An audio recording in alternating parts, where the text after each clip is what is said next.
Good morning, my dear children. Today I am here with your 8th class geography, representation of geographical features. In this chapter, we'll study mainly about the topographical maps, how it is drawn, about the contours, and the different places, how it is marked in the topographical maps, etc. In your class 6th and 7th, we have already studied about representation of geographical features, and in the 6th class, you have studied about the basic things about map, globe, scale, etc. And in the next class, you studied about different signs and symbols used, etc. So we know so many things about map, and this is an advanced one of that. Now, when we start about the topographical map, just we'll see that what we learned earlier. We studied about what is a map. It's a flat representation of a earth according to scale. It is usually large scale maps are there, small scale maps are there, and there are different types of maps are also there, like physical, political, thematic, contour maps, navigational maps, etc. Then we studied about globe. It is a three-dimensional model of the earth. Now we'll move to the main part of our chapter, that is topographical map. What is this topographical map? It is a large scale map which shows the details of both natural and man-made features over a small area. That is very important. It is a large scale map. What is the difference between a small scale map and a large scale map? You have studied already. A small scale map is a map which occupy or which contain a large area and the details will be very less. But a large scale map means only a small area will be depicted and each and every small details will be given. For example, the world map, map of India, etc. are small scale maps, and a district map or a topo sheet, etc. are considered as a large scale map. And the difference between a common map and this topographical map is most of the maps show natural things. For example, mountain, plain, plateaus, agricultural land, etc. will be shown in a common map. But in a topographical map, along with all these things, we can see man-made things or man-made features also. So these topographical maps are also called as survey map. Very important. Topographical maps are also called survey map. You have to learn that it is also called as a survey map. Topographical maps are called survey map. Then contours and spot height are used in this map to represent the height. So for finding the height of a place, usually in the contour in a map, in this topographical maps, we can see so many lines drawn in this type of maps. And for what it is drawn, it is usually drawn for finding the height of a place. And this topographical maps are mainly used for finding the relief features. Relief features means height of mountains, plateaus, or altitude of a place is mainly shown in this topographical maps.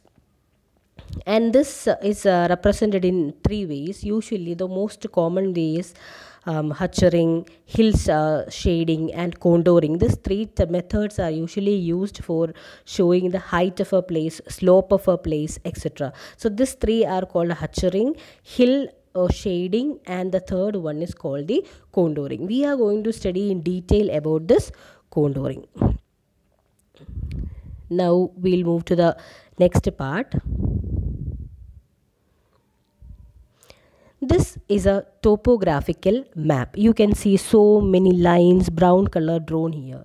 So these lines are called as contour lines. So what is a topographical map? A topographical map is a map where we can see natural and man-made things like mountain, valleys, cliffs, plateaus, etc., lakes, everything will be shown. Some places will be shown in that signs and symbols will be used, and sometimes it will be written as in our class only I told you that it is police station as PS, post office as PO, like that. So many things, letters will also be used for showing that. you can see the topographical map. It's a topographical map and it shows details about a particular place. You can see it's a wide one. You can see that lower village, rivers, all these things are shown here. Okay. Now we'll see what is the difference between atlas and a topographical map. What is this atlas? Atlas is you studied in your 6th class. Atlas is a book where it contains so many different types of maps.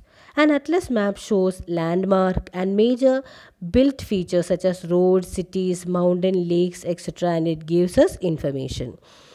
And topographical maps, they simplify the information given in the atlas map. It shows all the major hills, valleys, curvatures of ground along the way. So all these things will be shown in the topographical maps also, but it will be given in more details. A topographical map show all the mountain, hill, valleys occur not only as a mountain, it also shows its elevation, and it also shows the places which is having the same height, where it joins. This contour lines will be drawn in most of the topographical maps, and so it will be easy for us to find the height of a place. What are contours? A line on the map that connects points with same height. It is called contours. Very important. Don't forget that to study. A line on the map that connects point with same height. So contours are always drawn like this and like this. And these places, or this line where this line is going, and these places will be having the same height. The next one, if I draw like this, that means this place and this place, if we are writing in meter, if this place is 100 meter, the same this place also will be 100 meter. This one will be 200. If it is 200, then this portion will be also 200 meter. That means where the contour goes, that place will be of same altitude or height. They show different types of slopes. Means if the mountain is like this, for example, if the mountain is like this, then it shows the different. So we can show the contours like this. How the contour will come? The contour will be, top will be sharp, and then like this it shows. If the mountain is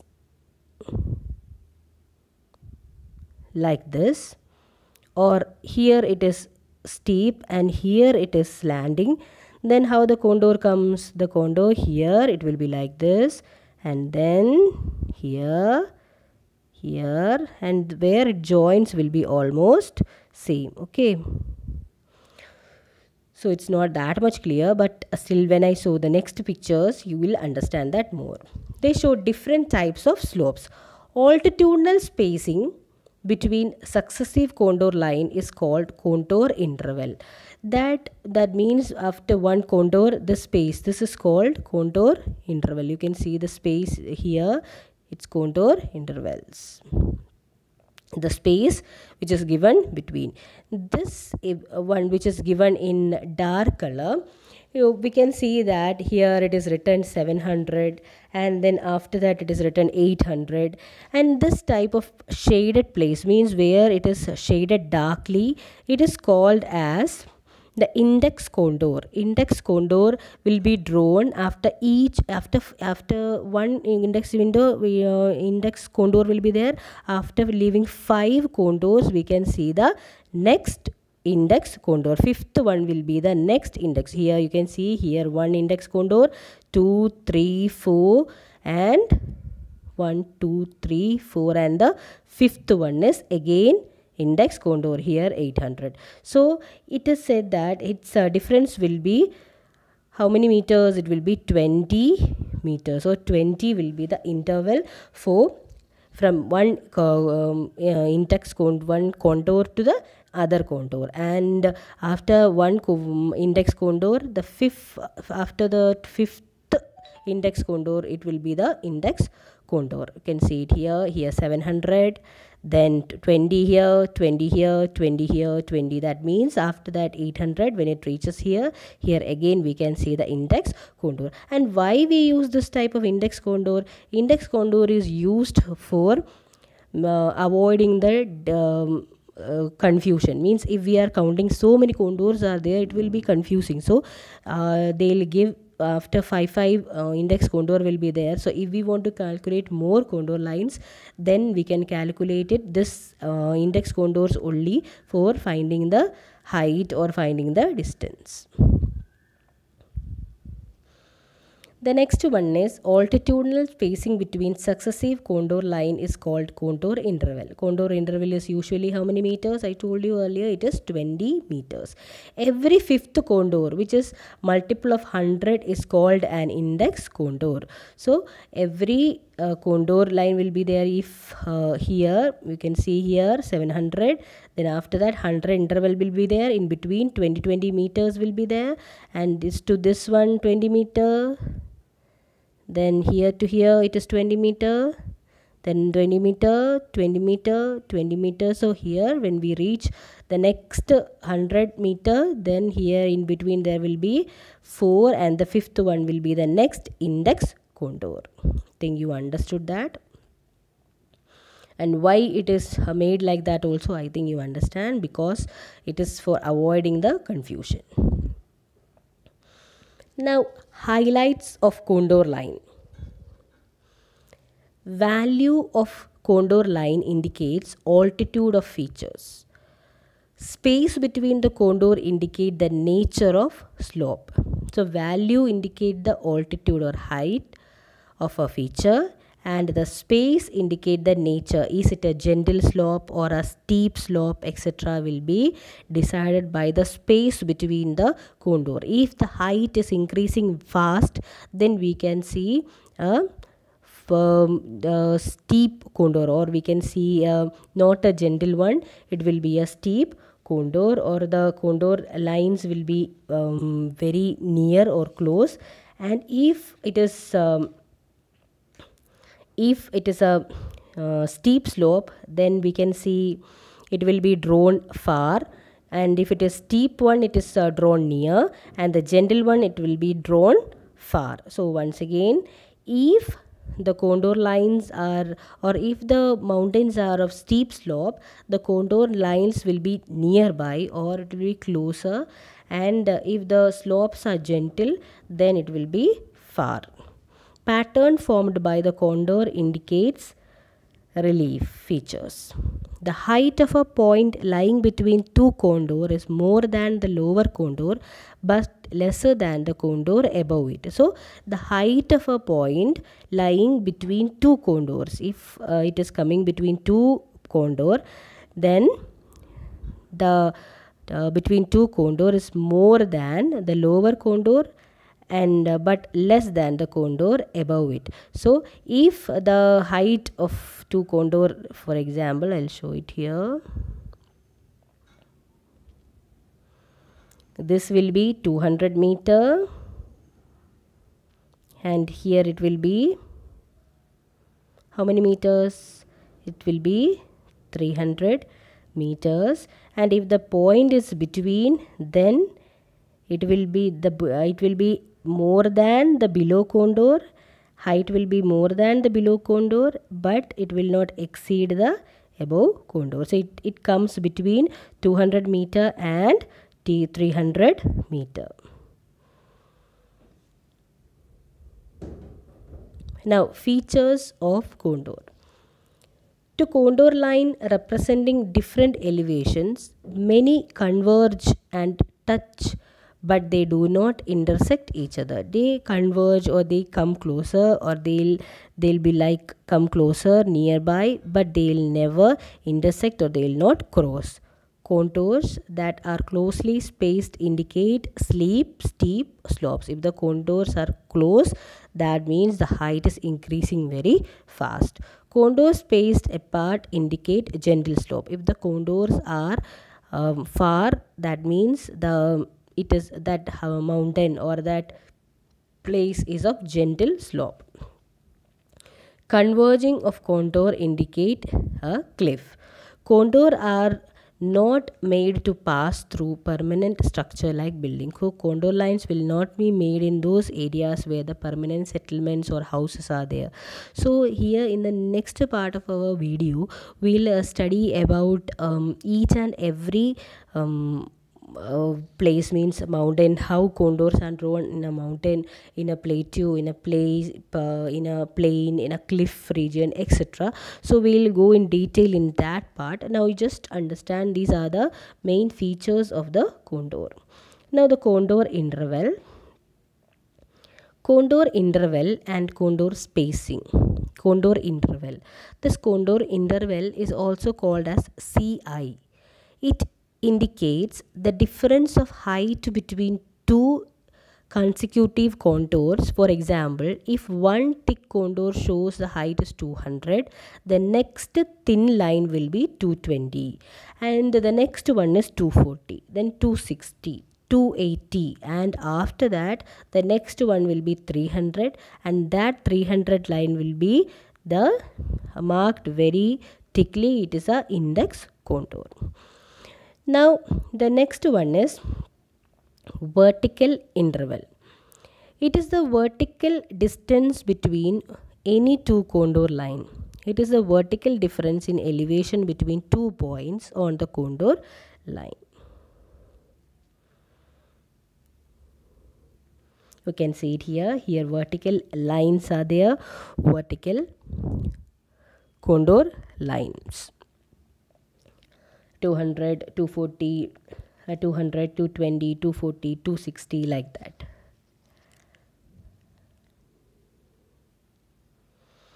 Vertical interval and horizontal interval. Contour intervals. The constant vertical distance between two consecutive contour is called a contour interval. Horizontal equivalent. The horizontal distance between any two adjacent contour is called a horizontal equivalent. And the contour interval is constant between the constructive contour, while the horizontal equivalent is variable and depends upon the soul of ground. So this, it is dependent upon the slope of the ground. Now the next important point is gradient. So all these things are the features of the contour, how these contours are made, or how we'll calculate, or with the help of what we'll calculate the contours. The first one is its interval or the spacing, then the vertical one, vertical height, the horizontal one, and the gradient is the next one. Gradient refers to the slope of the land. It shows the steepness of the land. So to find the gradient, we can calculate the vertical interval and the horizontal equivalent. So if we calculate the vertical interval of a place and the horizontal interval, we can find the gradient of the slope. Triangular height is the next one, triangulated height. So if we want to calculate the height of a place or the slope of that area, we can either use the vertical one, means like a line, and the horizontal one, in your textbook also it is given. When we calculate the vertical and the horizontal one, when we divide vertical with horizontal one, we'll get the gradient. So these many things are not that much important. You just understand it what it is. It will not be asked for calculation or anything like that. You can understand it is just used for finding the features of the contour. And the next one is triangular height. When the point has been accurately surveyed, the dot ensured within the triangle is called a triangular height. In like a mountain, triangular height means triangle will be given and 340. That means it shows the height or the steepness of the place. It is determined trigonometrically, and the mountain peak are indicated like this. Usually it is used for indicating the mountain peaks. The next one is relative height. The relative height in areas of steep slope, the difference between maximum and minimum height is represented by the letter R, which indicates relative height. So in the area of steep slope, if the area is of steep slope, then the difference, or it will be marked as R, and the difference between the maximum and the minimum height is represented by the letter R. So that is called the relative height. Now the spot height, it refers to the height of a point on the ground above the sea level. So just to put a dot there, or put a dot mark there and write there 500 or 600 or 700 or 10, 20, 30 or whatever it is, that means if a point is made and written some number, that means that area is that much above, or that much meter above the sea level. It is represented by a dot followed by a number on the map, and you can see it here written dot 500. That means that area, if it is written inside a Condor map, then it shows that it is for that place is 500 meter above the sea level. Now the last one which we have to study, you can see it here, height of in the topo sheet map. Here all these are what we are learning here. The last one is the benchmark. This is a mark which is height of which has been determined in relation to ordnance, that is, it will be given as BM or a benchmark. The number indicate the height of a surface level at a marked point, or it tells about the height of the place. So usually we can see such type of marking which is used to indicate height in a topo sheet. The first one is spot height. It will be written a dot and 200. Then triangular height, benchmark, and relative height will be written like this 10R, like that. Then condor height will be like any 200 meter, 100 meter or 300 meter, like that. So this is the basic thing or an introduction to our chapter, and in the next part of our chapter, next part of our video, we'll discuss about identification of landforms through condor, and we'll study about how a gentle slope is made, a steep slope, a plateau, a pass, a col, a ridge, etc. are made with the help of a condor, or when we see a condor map, how we can identify each and everything. So here I wind up the first part. You can watch this video, and in the next part of the video I'll upload some question answer, fill up questions also, so that it will be easy for you to understand and study. You watch this carefully, and after that prepare and come for the next class. Thank you.